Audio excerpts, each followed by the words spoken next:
आपने कई सेलिब्रिटीज को देखा होगा यीशु मसीह के नाम का मजाक करते हुए, और उसके थोड़े दिनों के बाद उनका मजाक बनते हुए भी देखा होगा। देखा कि नहीं? मैंने इसलिए कहा किसी को कुछ कहने की जरूरत नहीं। हमारा जीवित परमेश्वर, मुर्दा नहीं। जब वो पकड़ेगा ना तो पूरा पकड़ेगा। उसने मुझे पकड़ा था। मैं बोला था कि मेरे दादा को, अपनी फैमिली को, हमारे घर क्रिश्चियन नहीं आना चाहिए कोई प्रार्थना करने के लिए। कोई क्रिश्चियन यहां घुसा तो हम गालियां निकालेंगे। तो किसी क्रिश्चियन ने मुझे कुछ नहीं कहा, पर उनके पिता ने मुझे पकड़ लिया। आज वही क्रिश्चियन मेरी चर्च में आते। हाँ, आप मेरी बात समझ रहे कि नहीं? आपने कई सेलिब्रिटीज को देखा होगा यीशु मसीह के नाम का मजाक करते हुए, और उसके थोड़े दिनों के बाद उनका मजाक बनते हुए भी देखा होगा। देखा कि नहीं?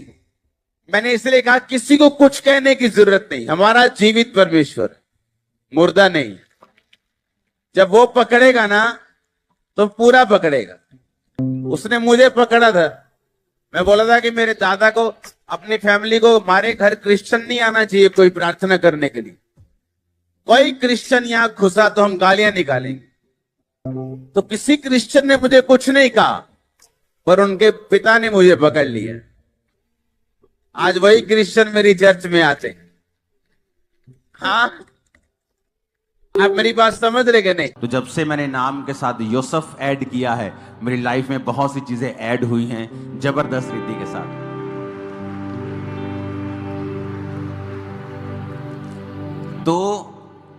तो परमेश्वर मुझे बता रहा था कि ये ग्रेस जो तू तेरे पास, तेरे ऊपर है ना, लोग सब कुछ कुर्बान कर देना चाहते हैं इस ग्रेस को हासिल करने के लिए। और मैं प्रभु का थैंक्स कर रहा था कि तू जो कर रहा है ये महान है। ये तो 100 सालों से कोई मेहनत करे तब भी नहीं हो सकता, तेरी ग्रेस के द्वारा ये हो सकता है। आप जानते हैं, जब मैं परमेश्वर में आया तो मैं बड़ा कंफ्यूज रहता था। रीजन ये था कि कोई वचन प्रचार करने वाला ऐसी कलीसिया नहीं थी जहां मैं जाऊं और वचन का डीप मैं प्रचार सुन सकूं। तो मैं इंटरनेट से प्रचार बहुत सुनता था, इंटरनेट से अच्छे अच्छे लोगों का प्रचार सुनता था। तो कई बार जो बहुत अनॉइंटेड लोग होते थे वो कोई प्रचार करते थे, और एक दूसरा व्यक्ति जो इतना मसे वाला नहीं था वो भी प्रचार कर रहा था। दोनों का प्रचार आपस में मिलता नहीं था। तो मैं बड़ा कंफ्यूज रहता था कि इनका प्रचार आपस में मिलता क्यों नहीं है। मैं किसकी बात सुनूं? मैं इसकी बात सुनूं कि इसकी बात सुनूं? ऐसा क्यों है? एक ही आत्मा है तो प्रचार अलग अलग क्यों है? तो आप जानते हैं, कई बार आप प्रभु से जब सवाल करते हैं तो एकदम से जवाब परमेश्वर आपको नहीं देता है। आप प्रभु से कोई सवाल करते हैं कि परमेश्वर ऐसा क्यों है, वो सवाल ऐसा नहीं होता कि आप विश्वास से बहक रहे हैं या आप पीछे हटने वाले, ऐसा नहीं। जस्ट आप अपने पिता से एक क्वेश्चन पूछ रहे हैं कि परमेश्वर ऐसा क्यों है। तो मैं जब सवाल पूछता था तो उसके बाद जवाब नहीं आता था तो मैं भूल जाता था अपना काम कुम करने, अपनी प्रार्थना करनी, अपने काम करने। तो लेकिन प्रभु सुन के ऐसा नहीं कि भूल गया, वो जवाब देता है, लेकिन अपनी रीति के साथ, अपनी टाइमिंग के साथ और अपने हिसाब से आपको जवाब देता है। परमेश्वर ने मुझे जवाब दिया और उस जवाब से मेरी सारी कंफ्यूजन जो थी वो खत्म हो गई। उत्पत्ति 1 उसकी 16 आयत में लिखा है, तब परमेश्वर ने 2 बड़ी ज्योतियां बनाई, उनमें से बड़ी ज्योति को दिन पर प्रभुता करने के लिए और छोटी ज्योति को रात पर प्रभुता करने के लिए बनाया, और तारागण को बनाया। अपने पड़ोसी को बोलो, 2 ज्योतियां बनाई, एक छोटी ज्योति, एक बड़ी ज्योति। बड़ी ज्योति को दिन पर प्रभुता करने के लिए और छोटी ज्योति को रात पर प्रभुता करने के लिए बनाया। जब परमेश्वर ने मुझे ये वचन दिया, जब परमेश्वर ने मुझे समझाया, जब मैंने ये वचन सुना, तो प्रभु की आत्मा ने फिर मुझे समझाया कि परमेश्वर ने भी जब ज्योतियां बनाई तो 2 तरह की बनाई, एक बड़ी ज्योति बनाई और एक छोटी ज्योति बनाई। परमेश्वर के राज्य में 2 तरह की सच्चाइयां हैं, एक है हायर ट्रुथ, एक है लेसर ट्रुथ। दोनों सच्चाइयां हैं, लेकिन एक हायर ट्रुथ है और एक लेसर ट्रुथ है दोनों ज्योतियां, लेकिन एक ज्योति बड़ी है और एक ज्योति छोटी है। पूरे बाइबल में आप कहीं नहीं पढ़ेंगे कि परमेश्वर ने योना नबी के द्वारा कहीं मिरेकल्स किए हों। बाइबल कहती जब योना नबी को परमेश्वर ने कहा तू जाएगा और प्रचार करेगा और लोग मन फिराएंगे, और वचन कहता योना भागा। सेवकाई में रह के भी लोग गलतियां करते हैं, लेकिन इसका मतलब यह नहीं कि वो परमेश्वर के दास नहीं है। परमेश्वर फिर उनको चुन लेता है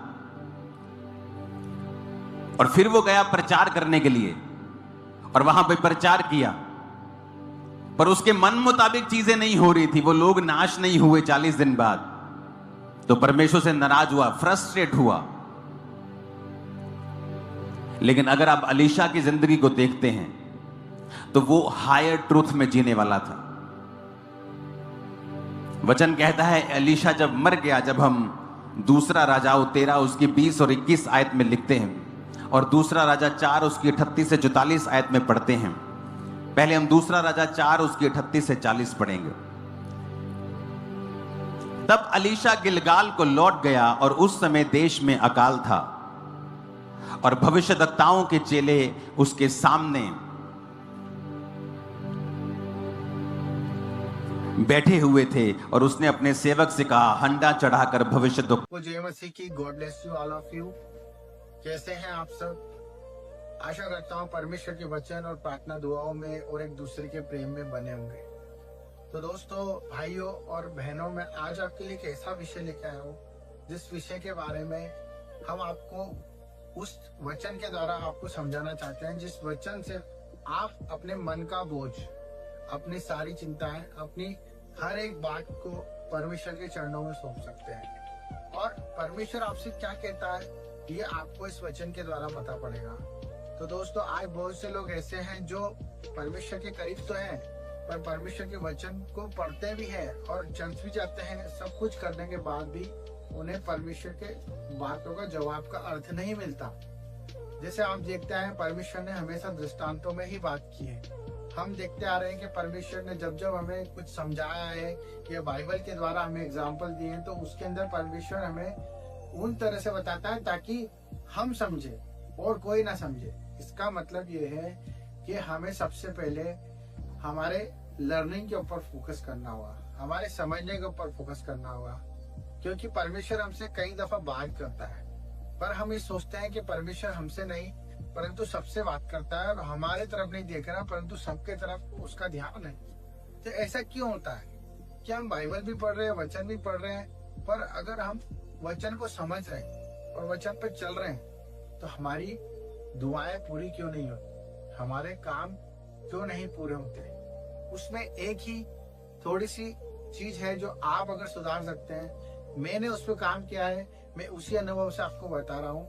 आपके जीवन में भी आप इसे इम्प्लीमेंट करें, परमेश्वर आपको आशीष देगा और आपको बरकत देगा और आपको बहुत सारी ब्लेसिंग्स भी देगा और आपको परमेश्वर उपयोग भी करेगा। तो दोस्तों, वो वचन है 1 पतरस 5 और उसका 6 वचन। तो वचन में पढ़ने जा रहा हूँ, आप भी निकाल सकते हैं अपने बाइबल में और उसे पढ़े।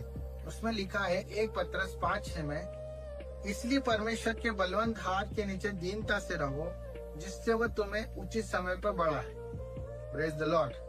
मेरे भाई बहनों, ये परमेश्वर का वचन हमसे क्या कहता है? इसमें 3 चीज परमेश्वर ने हमें कही है।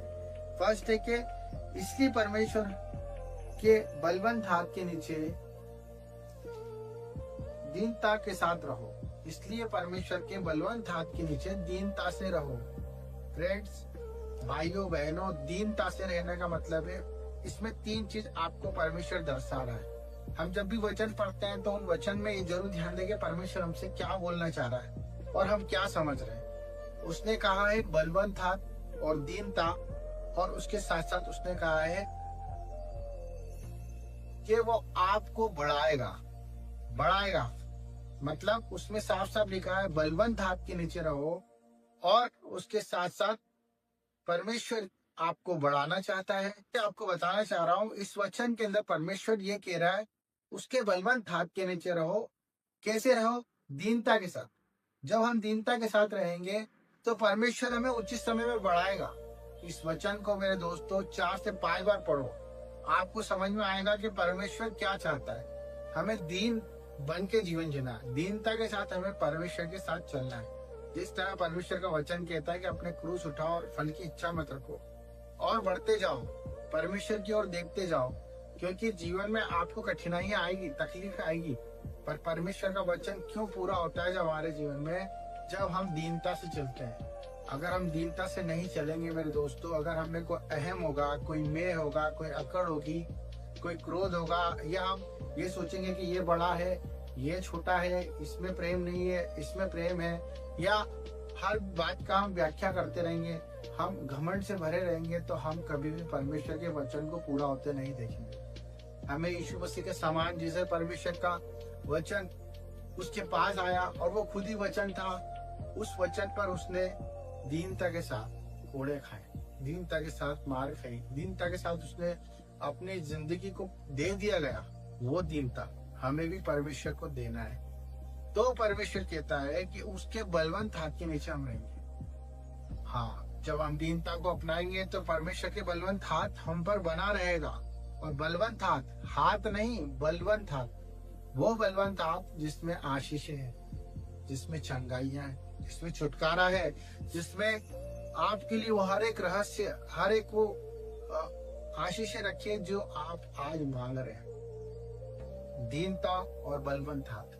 परमेश्वर क्यों आपसे ऐसा बोल रहा है? क्योंकि हम कहीं ना कहीं क्रूर होते हैं, कहीं ना कहीं हम अपनी समझ का सहारा ले लेते हैं। क्योंकि परमेश्वर का वचन एक ये भी कहता है कि तू अपनी समझ का सहारा लेना, वरन संपूर्ण मन से परमेश्वर की अधीनता में चल। ये सब क्यों कहा गया है? परमेश्वर ने हमें उचित समय पे बढ़ाने के लिए कहा है इस वचन में। अब उचित समय आपको नहीं पता है, परंतु परमेश्वर को पता है। उसी प्रकार जब कुम्हार इस मिट्टी को बनाता है दोस्तों, तो मिट्टी को बहुत सानता है, बहुत रोंदता है, और फिर उसको चक्के पे डाल के बहुत घुमाता है, और फिर आकार भी देता है, फिर जाके एक मटका बनता है। उसी प्रकार जब तक हम उस कुम्हार को, उस परमेश्वर के पुत्र को, उस परमेश्वर को, पवित्र आत्मा को अपना जीवन नहीं सौंपेंगे, तो हम इस वचन को अपने जीवन में पूरा होते नहीं देखेंगे। हम चंगाई नहीं होते देखेंगे, हम छुटकारा होता नहीं देखेंगे, हम ब्लेस होते नहीं देखेंगे अपने आप को, हम परमेश्वर के करीब नहीं देखेंगे अपने आप को, उसके प्रेम को नहीं जान पाएंगे।